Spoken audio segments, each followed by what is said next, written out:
22 प्रतिज्ञाओं को लेकर बहुजन समाज ने गजब की एकजुटता दिखाई है। सोचिए किस तरह से बीजेपी और टीवी अखबार को लगा था कि वो दिल्ली के सोशल जस्टिस मंत्री राजेंद्र पाल गौतम, जो मिशन जय भीम के संरक्षक भी है, उनको दबा देंगे। पहले क्या होता था सोचिए, जगजीवन बाबू प्रधानमंत्री बनने वाले थे, मेनका गांधी की मैगजीन में एक तस्वीर छप जाती है और वो रेस से बाहर हो जाते हैं। इससे पहले आम आदमी पार्टी के एक मंत्री थे संदीप, किस तरह से उन पर आरोप लगा।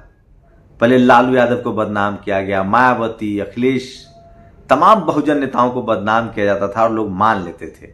अब स्थितियां बदल गई है। दिल्ली के अंबेडकर भवन में जिस तरह से बहुजन समाज ने 22 प्रतिज्ञाएं ली और धम्म को अपनाया, बीजेपी ने मोर्चा खोल दिया। लेकिन राजेंद्र पाल गौतम टस से मस नहीं हुए। उन्होंने सिर्फ इतना कहा है कि अगर किसी को ठेस पहुंचा है तो मैं उसके लिए अफसोस जता सकता हूं और मेरा इरादा किसी को ठेस पहुंचाना नहीं है। मैं बुद्धिस्ट हूं और बुद्धिस्ट ही रहूंगा। नमस्कार, मैं शंभू कुमार सिंह और आप देख रहे हैं नेशनल दस्तक। सोचिए किस तरह से दिल्ली के सोशल जस्टिस मंत्री राजेंद्र पाल गौतम को निशाने पर लिया गया। 5 अक्टूबर को पूरी दुनिया में धम्म दीक्षा का कार्यक्रम हुआ, जिसको अशोक विजयदशमी भी कहते हैं। दिल्ली के अंबेडकर सेंटर में मिशन जय भीम ने भी इस कार्यक्रम का आयोजन किया था, जिसके संरक्षक राजेंद्र पाल गौतम हैं। वो हम मंत्री की हैसियत से नहीं थे, वो समाज के कार्यकर्ता मिशन जय भीम के संरक्षक की हैसियत से थे और भंते बन चुके, चीवर धारण कर चुके राजरत्न जी ने 22 प्रतिज्ञाएं ली। सोचिए दीक्षा भूमि में 22 प्रतिज्ञाएं यथावत है। उसके बाद बीजेपी ने मोर्चा खोल दिया। उन्होंने कहा कि ये हिंदू देवी देवताओं का अपमान है। उसके बाद लोगों ने सवाल पूछना शुरू कर दिया कि जो लोग हिंदू धर्म को, ब्राह्मण धर्म को मानते हैं, क्या वो इस्लाम को मानते हैं, क्या वो क्रिश्चियन को मानते हैं, क्या वो जैन को मानते हैं? कहेंगे ना, मैं नहीं मानता हूं। ठीक उसी तरह से जो बुद्धिस्ट को मानते हैं, जो बुद्धिज्म को मानते हैं, वो अंबेडकर साहब के विचारों को मानते हैं। और बाबा साहब ने कहा है, जो 22 प्रतिज्ञाएं दी हैं, उसमें कहें कि मैं किसको मानता हूं, किसको नहीं मानता हूं। इसमें आपकी भावनाएं क्यों हाथ हो जाएंगी? और सोचिए इसका असर क्या हुआ। कल जो टीवी अखबार, सोचिए लाखों लोग धम्म अपनाते हैं, दीक्षा भूमि पर कार्यक्रम होता है, अंबेडकर की जयंती होती है, फूले पेरियार अंबेडकर की जयंती कभी किसी ने दिखाई? उनका परिनिर्वाण किसी ने दिखाया? 9 अक्टूबर को मान्यवर कांसीराम साहब, भारत के राजनीति के रसायन शास्त्री, का परिनिर्वाण दिवस है। आकाश आनंद रोड शो, पैदल मार्च करेंगे करोल बाग दफ्तर से, जहां मान्यवर साहब ने राजनीति शुरू की थी, और प्रेरणा केंद्र तक। कोई टीवी अखबार नहीं दिखाएगा, दीक्षा भूमि नहीं दिखाता है। लेकिन कल जिस तरह से उन्होंने 22 प्रतिज्ञाओं के खिलाफ आंदोलन शुरू किया, टीवी अखबार और बीजेपी के लोगों ने घर घर तक पहुंच गया। उसके बाद उसी दिन आरएसएस प्रमुख मोहन भागवत का एक बयान आया है कि अब हमको धर्म, जो लाभार्थी हैं ब्राह्मण धर्म के, उनको वर्ण और जाति छोड़ देनी चाहिए। इससे पहले उन्होंने कहा था कि सरकारी नौकरी और अंग्रेजी की पढ़ाई छोड़ देनी चाहिए। मैं SC ST OBC माइनॉरिटीज, किसान जाति Hindu, SC Hindu, OBC Hindu, minority Hindu से अपील कर रहा हूं कि सोचिए, आप नौकरी भी मत छोड़िए, अंग्रेजी भी मत छोड़िए। अब सवाल है कि क्या सवर्ण समाज के हिंदू इस बात को मानेंगे? और अब जो कहा है मोहन भागवत ने कि वर्ण व्यवस्था और जातिवाद खत्म हो, इसका मतलब ये ब्राह्मण धर्म में है, उनके तमाम धर्म ग्रंथों में है, उनके प्रैक्टिस में है। और सोचिए इसकी भान इस देश में जो सबसे शानदार सरकार बनी बहुजनों के लिए, वो VP सिंह की सरकार थी, जो जनता दल की सरकार थी। अब सामने आ गया है कि जनता दल की सरकार, जब VP सिंह प्रधानमंत्री थे, तो उन्होंने एक संविधान संशोधन किया था कि जो लोग भी सिख बनेंगे या बौद्ध बनेंगे, उनका SC का दर्जा खत्म नहीं होगा। तो ये डर भी आप अपने मन से निकाल दीजिए।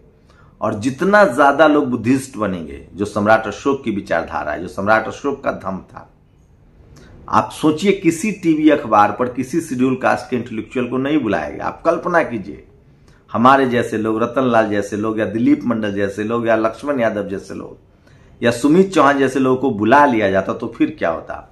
और एक ही दिन में टीवी अखबार ने रोल बैक कर लिया। अब वो ये 22 प्रतिज्ञाओं की चर्चा ही नहीं करेंगे क्योंकि इस देश के पहले कानून मंत्री डॉक्टर अंबेडकर ने इसको लिखा है, इसको बताया है और एक किताबों में है, जो किताबें भारत सरकार छापती है। दिलीप मंडल ने तो अभियान ही शुरू कर दिया। वो कह रहे कि अब हम पेरियार की लेखनी को भी छापेंगे जो तमिलनाडु की सरकार छापती है। बाबा साहब के लेखनी को भी हम सोशल मीडिया पर छापेंगे जो भारत सरकार छापती है। तो गजब की बहुजन समाज ने एकजुटता दिखाई है और टीवी अखबार के तमाम मनुवादी ब्राह्मणवादी एंकर एक्सपोज हो गए हैं। लेकिन गफलत तो ये होती है कि बीजेपी के साथ साथ, बीजेपी को तो नाम ही लोगों ने रख दिया ब्राह्मण जनता पार्टी, बीजेपी ब्राह्मण जनता पार्टी। और सोचिए कांग्रेस, यूथ कांग्रेस ने भी इसको लेकर राजेंद्र पाल गौतम पर हमला किया। दरअसल राजेंद्र पाल गौतम को बहाना बनाकर आम आदमी पार्टी पर हमला किया जा रहा है। जो आम आदमी पार्टी ने अपना टैगलाइन लिया है अंबेडकर और भगत सिंह, तो क्या आम आदमी पार्टी राजेंद्र पाल गौतम को हटा सकती है? तो फिर वो बाबा साहब को टैगलाइन कैसे लेगी? क्योंकि ये तो प्रतिज्ञा बाबा साहब की है और वो कानून मंत्री के बाद 1956 में उन्होंने लिया है। तो यहां फंस गई है बीजेपी और बहुजन समाज के लोगों ने एकजुटता दिखाई है। तमाम पढ़े लिखे लोगों ने, इंटेलेक्चुअल्स ने, बियॉन्ड द पार्टी लाइन, चाहे जो किसी पार्टी में हो, सबने एक स्वर में कहा कि हम 22 प्रतिज्ञाओं के साथ हैं, उसमें किसी के खिलाफ नहीं है। मैं अगर बाबा साहब को मानता हूं, मैं बुद्धिस्ट हूं, मैं उनके विचारों को मानता हूं, तो मैं उनकी 22 प्रतिज्ञाएं दोहरा रहा हूं। आप लोग अगर ब्राह्मण धर्म को मानते हैं तो आप उसके हिसाब से प्रैक्टिस कीजिए। मैं तो बार बार कह रहा हूं, जो किसान जाति हैं, किसान हिंदू हैं, अगर वो ब्राह्मण धर्म को मानते हैं तो उनके हिसाब से वो शूद्र हैं, अछूत हैं, वर्ण व्यवस्था में उनकी क्या गिनती है वो समझे। मोहन भागवत ने नब्ज को पकड़ लिया है। सोचिए, उन्होंने साफ साफ कहा है कि अब सवर्णों को वर्ण और जाति दोनों छोड़नी पड़ेगी, तभी जाकर ब्राह्मण धर्म बचेगा। अपने ही धर्म में अपने ही लोगों को नीच कहकर, उनके आरक्षण का विरोध करके, उनके हक अधिकार का विरोध करके आप कब तक सुरक्षित रहेंगे? और इसको लेकर दिलीप मंडल हो, अशोक दास हो, सुमित चौहान हो, ये तमाम लोगों ने शानदार इनिशिएटिव किया और सोशल मीडिया पूरा भरा हुआ है।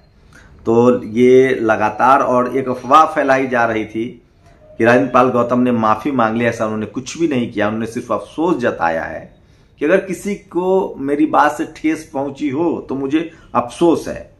और सोचिए, माननीय एडवोकेट राजेंद्र पाल ने कहा है कि बीजेपी द्वारा इस मसले पर विवाद खड़ा करने से अगर किसी के दिल को चोट पहुंची हो तो मुझे उसके लिए अफसोस है।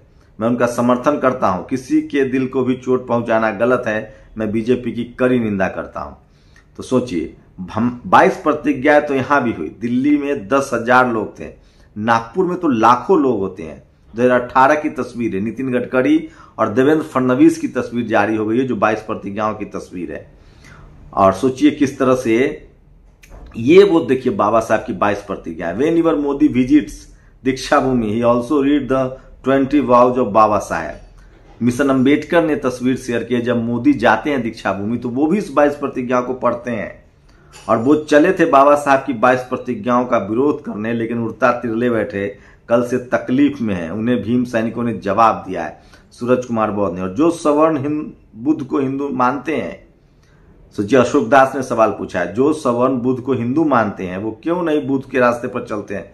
छोड़ दीजिए हिंदू धर्म को, अपनाइए बौद्ध धर्म को। तो ये बहस लगातार बीजेपी के लिए नुकसानदेह साबित हो गई। बुद्ध क्षत्रिय, बुद्ध के क्षत्रिय होने पर गर्व करते हैं, पर उनके रास्ते पर चलकर हिंदू धर्म नहीं छोड़ना चाहते हैं। तो ये तमाम अरविंद केजरीवाल के मंत्री राजेंद्र पाल गौतम ने हिंदू देवताओं का अपमान किया। कांग्रेस का चरित्र भी जो है वो सामने आ गया है।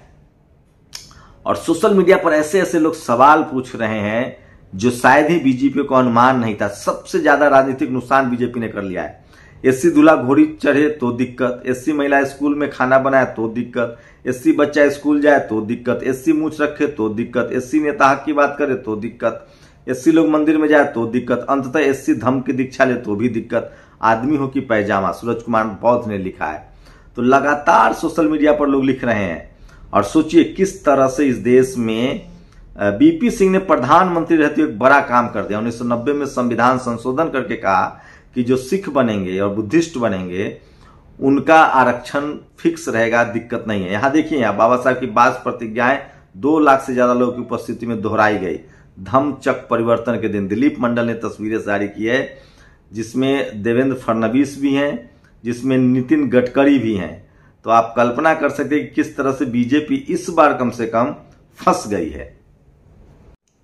तो कई बार आपको कई फैसले गलत साबित हो जाते हैं। तो ये नितिन गडकरी की तस्वीर है, देवेंद्र फडणवीस की तस्वीर है।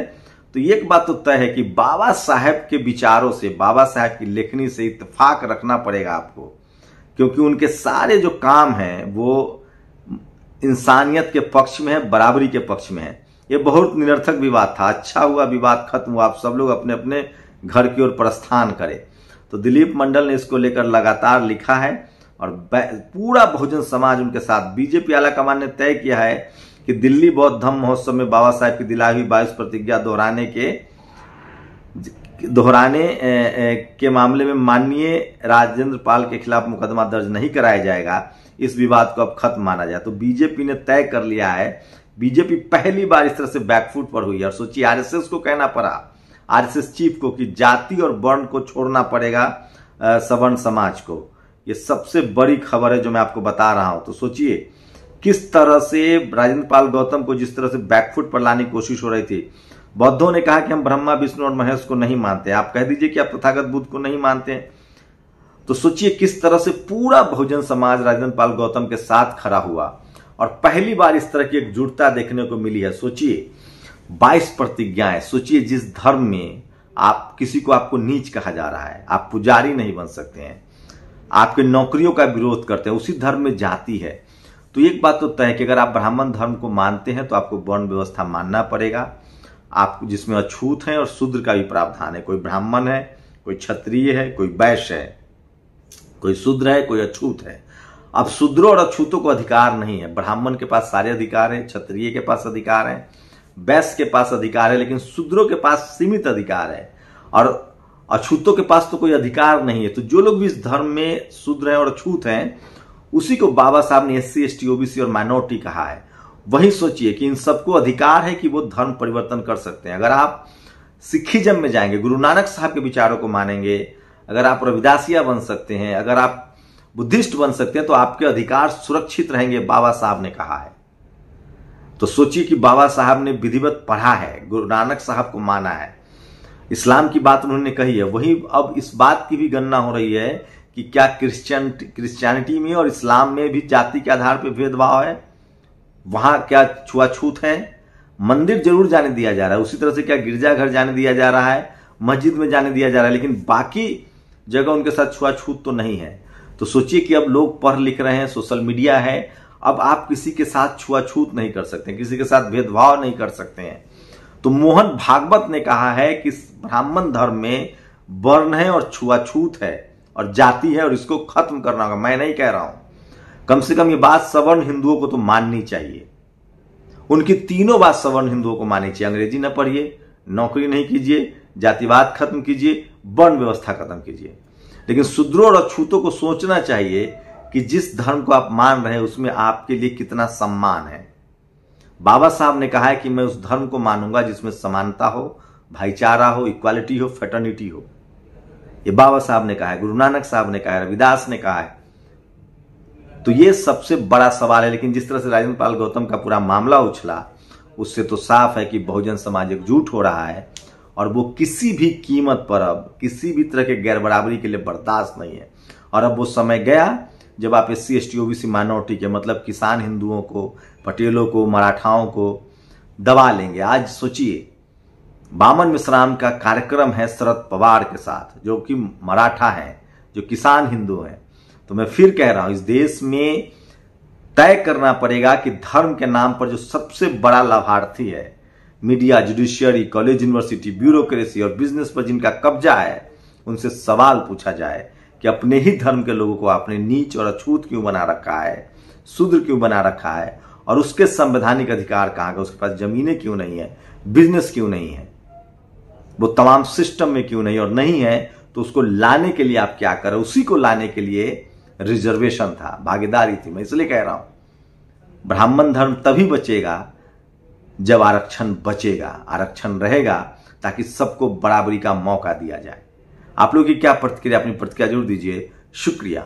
नेशनल दस्तक की आपसे गुजारिश है कि अगर इसको बचाना चाहते हैं तो नेशनल दस्तक को सब्सक्राइब करने के लिए रेड कलर के सब्सक्राइब बटन को दबाएं, फिर बेल आइकन की घंटी दबाएं। नेशनल दस्तक को बचाने के लिए बहुत जरूरी है कि हर खबर को शेयर करें, लाइक करें, कमेंट जरूर करें।